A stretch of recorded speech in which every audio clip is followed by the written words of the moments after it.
ନାରୀ କୁସିତମ୍ ୟମତ ନାରୀଙ୍କ ମୁଖ ଲକ୍ଷ୍ମୀ ନ ଦେଖନ୍ତି କାଙ୍ଗଳେନି ପରିବାର ଦରେ ସେ ବୁଲନ୍ତି ଯେଉଁ ନାରୀ ଥିଲେ ସେ ଗୃହ ଶ୍ମଶାନ ଲକ୍ଷ୍ମୀ ସେ ସ୍ଥାନକୁ ସଦା କରନ୍ତି ରଞ୍ଜନ ଯେଉଁ ନାରୀ ଭକ୍ତି ଚିତେ ସ୍ୱାମୀଙ୍କୁ ନ ସେବେ ଜନ୍ମ ଜନ୍ମେ ସ୍ୱାମୀ ଦୁଃଖୀ ହୁଏ ଭବେ ଯେଉଁ ନାରୀ ସ୍ୱାମୀ କି ଦେବତା ସମମଣି ସେବା କରି ତୋଷୁଥାଏ ତାର ମନ ଚିହ୍ନି ନିଜଙ୍ଗ ପରିଷ୍କାର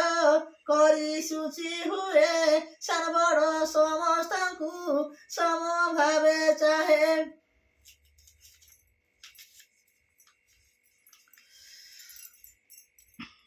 ପରଶିବା ବେଳେ ପକ୍ଷପାତ ଯେ ନ କରେ ସ୍ୱାମୀ ପୁତ୍ର ସମସ୍ତଙ୍କୁ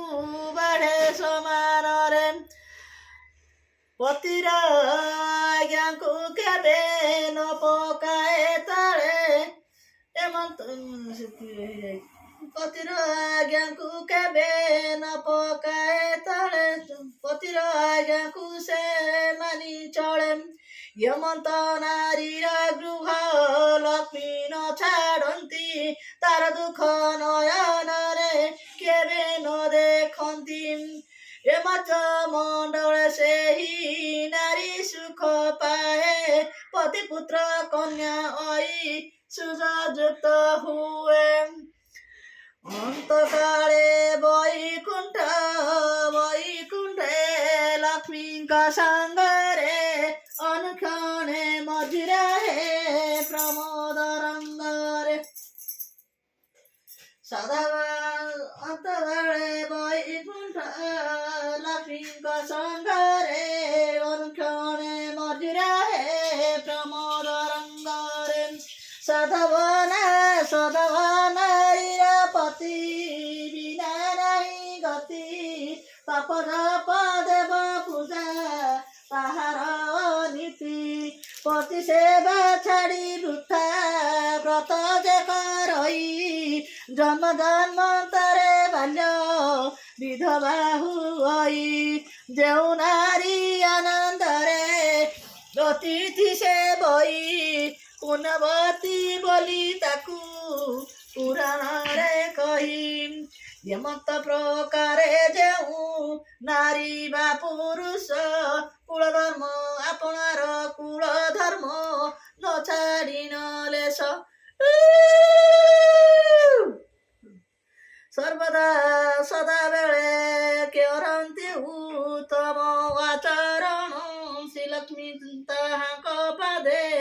ମିଳନ୍ତି ତକ୍ଷଣ ପତି ସେବା ବିନା ନାହିଁ ନାରୀଙ୍କର ଗତି ପତି ପ୍ରାଣ ନାରୀ କରେ ଦେବଲୋକେ ଗତି ନାରୀଙ୍କର ଲକ୍ଷ୍ମୀ ବ୍ରତ ପତି ସେବା ବିନା ଅନ୍ୟ ଦେବ ପୂଜା ତୀର୍ଥ ଯାତ୍ରା ବିଡ଼ମ୍ବନା ପତି ସେବା ବରଜିତେ ମାତି ଗରବରେ ଗୁରୁବାରେ ଲକ୍ଷ୍ମୀ ବ୍ରତ ସେଉ ଯଦି ନ କରେ ତାହାର ଯଦି ନ କରେ ତାହାର ନୁହଇ ଭଲ ଜନମେ ଦୁଃଖ ଶୋକ ରୋଗ ଭୋଗ ଦୁଃଖ ସୁଖ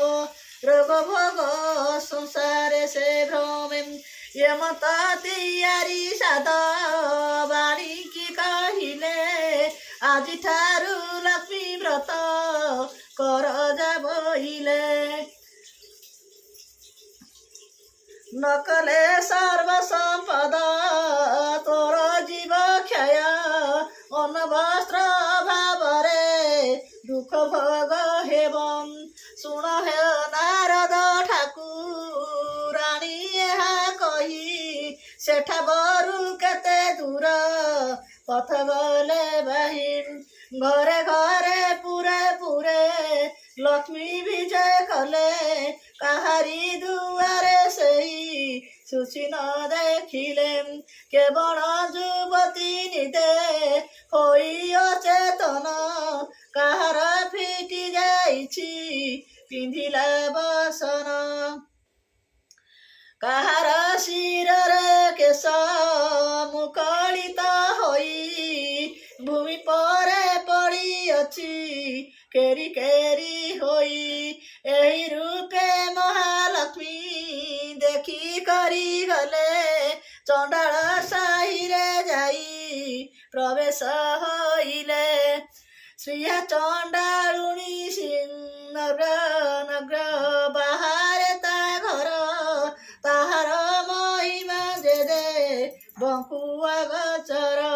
ପ୍ରତିଦିନ ଖର ଖଇ ଗୁଣ୍ଡିଚା ନଗର ବିଷ୍ଣୁ ଭକତିରେ ସେ ଯେ ଅତୀତ ତାପର ରାତ୍ର ବେନି ଘଡ଼ି ଘଡ଼ି ଥାଇ ଚଣ୍ଡାଳୁଣୀ ଗଲା ଏକ ବର୍ଣ୍ଣ ଗାଈର ଯେ ଗୋବର ଆଣିଲା ଉତ୍ତମ କରିଣ ଘର ଦ୍ୱାର କୁଲି ପିଲା ଛଡ଼ା ପାଣି ମନ୍ଦାଏ ଦୁଆରେ ପକାଇଲା ଅରୁଆ ଚାଉଳ ବାଟି ଘରେ ଝଟି ଦେଲା 16 କୋଟି କରି ଦିବ୍ୟ ପଦ୍ମଙ୍କ କାଟିଲା ଦଶମୁଖ ଦୀପାବଳି ମଣ୍ଡଳରେ ଥୋଇଲା ଦଶମୁ ବନ ଫଳ ମୂଳ ମଣ୍ଡଳେ ବାଢ଼ିଲା ସୂତା 10 ଖିଅ ନେଇ ମଣ୍ଡଳେ ଥୋଇଲା ମନର ଚଞ୍ଚଳ ପୁଣି ବେଗେ ଚଳିଗଲା ଅରୁଆ ଚାଉଳ ଆଉ ଦୁବ 10 ଖେରା ତାହା ନେଇ ଚଣ୍ଡାଳୁଣୀ ମଣ୍ଡଳେ ଥୋଇଲା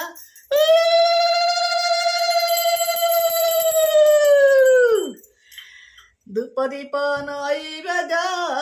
ଗନ୍ଧ ପୁଷ୍ପ ଦେଲା ଲକ୍ଷ୍ମୀ ନାରାୟଣ ବୋଲି ସୁମରଣା କଲା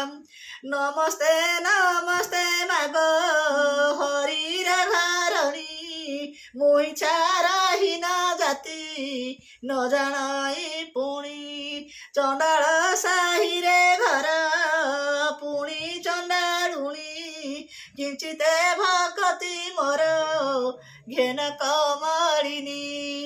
ଦାଣ୍ଡେ ଦାଣ୍ଡେ ଯାଉଥିଲେ ବିଷ୍ଣୁ ପାଟରାଣୀ ସହି ନ ପାରିଲେ ଚଣ୍ଡାଳୁଣୀର ଦଇନୀ ପଦ୍ମ ଫୁଲ ଦେଖି ତାଙ୍କ ବଳିଲା ଶରଧା ଦୁଇ ପାଦ ଦେଇ ଲକ୍ଷ୍ମୀ ଦୁଇ ପାଦ ଦେଇ ମାତା ପଦ୍ମ ହେଲେ ଉଭା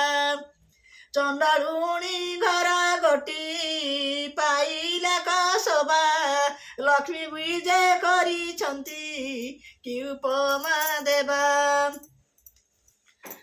ବୋଇଲେ ଲ ଚଣ୍ଡାଳୁଣୀ ମାଗି ଘେନ ବର ପ୍ରସନ୍ନ ହୋଇଲି ଦୁଃଖ ନାସିବି ତହର ଚଣ୍ଡାଳୁଣୀ କହୁଅଛି ଶିରେ କର ଦେଇ କି ବର ମାଗିବି ମାଗ ମାଗି ନ ଜାଣଇ ଗଗଷ୍ଟକୁ ଦେବ ମୋର ଲକ୍ଷେ ପଦ୍ମ ଗାଇ କୁବେର ସମାନ ଧନ କୁବେର ସମାନ ଧନ ଦେବୁ ମାତ ତୁହି କଳକୁ ନନ୍ଦନ ଯେ ହସ୍ତକୁ ସୁନା ବାହି ଚାରି ଯୁଗେ ବସିବି ଅମର ବର ପାଇ ଲକ୍ଷ୍ମୀ ଶୁଣି ବୋଇଲେ ତୁ ହୋଇଲୁ କି ବାଇ ଏ ସମସ୍ତ ବର ତୋତେ ଦେଇ ତ ପାରଇ ଅମର ବର ଦେବାକୁ ଶକ୍ତି ନାହିଁ ମୋର ମୋର ଏ ବହି ବର ମାଗିଲୁ ତୁ କେମନ୍ତ ପ୍ରକାର କରମ୍ ଯେତେ ଦିନ ଜିଥିବୁ ଅସଜ ଭୁଞ୍ଜିବୁ ଅନ୍ତକାଳେ ଯାଇ ବିଷ୍ଣୁ ମୋହର ଏ ବ୍ରତ କରୁଥିବୁ ସବୁଦିନ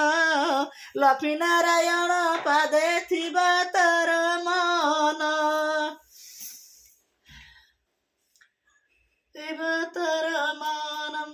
ଶୁଣ ହେ ନାରଦ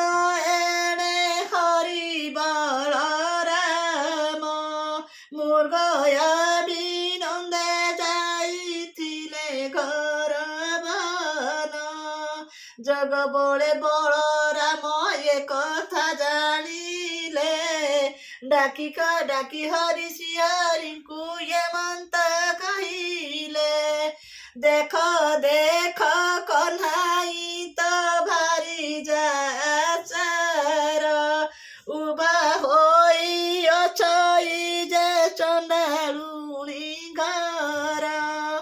ହାଡ଼ି ଘରେ ଥିବ ଲକ୍ଷ୍ମୀ ଥିବ ହାଡ଼ି ଘରେ ଥିବ ଲକ୍ଷ୍ମୀ ବାଣ ଘରେ ଥିବ ସ୍ନାନ କରିନ ବଡ଼ ଦେଉଳେ ପଶିବା ଏହି ରୂପେ ସବୁଦିନେ ଦେଉଳେ ପଶୁଛି ଦୁଇ ଗୋଟି ଭାଇଙ୍କୁ ବିଟାଳ କରାଉଛି ଦରିଦ୍ର ଭଞ୍ଜନୀ ନାମ ଜାଣୁ ଅଛି ବହି ଦରିଦ୍ର ମାନଙ୍କ କଷ୍ଟ ନ ପାରଇ ସହି ସୁଦର୍ଶନ ନାମରେ ଏକ ବ୍ରତ ଯେ ତାହାର ଏହି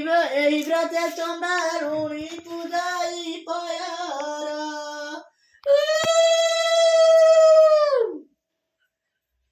ବାରି ଯାର କାର୍ଯ୍ୟ ଦେବେ ଅଛି ରେ କହ୍ନାଇ ଚଣ୍ଡାଳ ସାହିରେ ନଗ୍ର ତୋଳ ବେବେ ଯାଇ ଆମ୍ଭ ବାକ୍ୟ ମାନି ତାକୁ ଦିଅ ଘଉଡ଼ାଇ ଏପରି ଘରଣୀ ଥିଲେ ଭଲ ଗତି ନାହିଁ ଗୋବିନ୍ଦ ବୋଇଲେ ଲକ୍ଷ୍ମୀ ଗୋବିନ୍ଦ ବୋଇଲେ ଲକ୍ଷ୍ମୀ ଭାବ ଭାଇ ଘଉଡ଼ାଇ ଦେବା ଲକ୍ଷ୍ମୀ ପରା ଭାରି ଯାକୁ ଆଉ ନ ପାଇବା